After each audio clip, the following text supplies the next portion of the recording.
السلام عليكم ورحمة الله وبركاته. سلام كبعدي داود الكسر أول برنامج كيني تاريخ الدنك ودكي عدا شيشان كي يقدرها تاريخ ذا متكاس أولوجيسي فيه مدى بفر بدن سيدا مدو عصان يبلو هساها تي سوفيتي وكليا أيا واجهي ودكعد أو دميه جيسي يهلا جيسي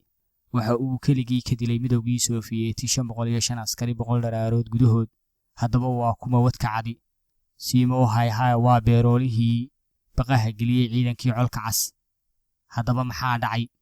waxa loogu magac daray dagaalkii jiilaalka kaas oo dhacay bishii 11 1939 markaas oo midowga Soviyeeti gacanta ku dhigeen wadanka Finland beeruluhu waxa uu ka soo kici timay beetiisii si uu badbaadiyo wadankiisii isagoo wato qorigii uu iibsaday markii uu dhameeyay shaqada qaran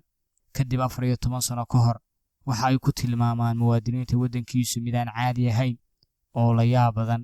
kadib markii uu la helay bartilmaameed dhaqdhaqaaqa ay 1 minute gudahood 16 jeer kaasi oo u jiray 500 talaabo magaca wadkacadi waxa uu soo shaabaxay kadib markii cadawgiisu ay ku magacaabeen kii nafaha guraayay ama nafaha xiiraayay kaasi oo celcelis ahaan maalinkiiba 40 qudha ka jiri jiray kaasi oo laga soo dilacsiiyay dable ilaa taliye ku xigeen laba xidigla ah taasoo noqotay dilacsiintii toos ahayd ee ugu dheerayd taariikhda ciidanka Finland hadaba waa maxay sirta ku geedaaman shiishahanimadiisu Simo hayha waxa uu barafka iyo qabowga uga faa'iideystay sidii ugu haboonayd waxa uu xiran jiray tan iyo cirib maryo cadcad muu adeegsan jirin diirad isaga oo ka cabsanaya in la ogaado barta uu fadhiyo iyada oo loo soo raacayo falaal celinta diiradda afkiisa iyo qorigana waxa uu ka buuxin jiray baraf si aanu cadawgiisu arag neeftiisa iyo qiiqa qorigaba hadaba faras kastaaba ku flehe shiishahankii Simo hayha waa la toogtay gabagabadii dagaalka iyadoo oo wajiga laga dhaawacay